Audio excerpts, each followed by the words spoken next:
आज आज़ादी के 75वें वर्ष का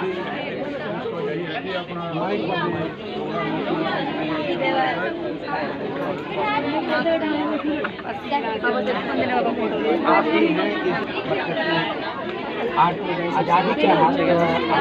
अमृत महोत्सव में आए हैं और सभी पुलिस मित्र फाउंडेशन से आप क्या कहना चाहेंगे ऐसे बहुत ही अच्छा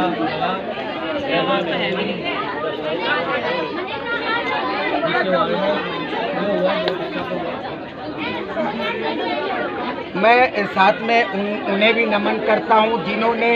देश की आज़ादी के लिए बहुत ही कदम से कदम मिला करके घर से बाहर निकल करके जिन्होंने अपनी शहादत दी, अपनी कुर्बानियाँ दी, जैसे सुभाष चंद्र बोस हो गए। प्रधानमंत्री नरेंद्र मोदी जी ने भी आज बहुत अच्छी बात कही है और उसी को लेते हुए आज यहाँ पर देख रहे हैं पूरे भारतवर्ष में हर्षोल्लास के साथ तिरंगा का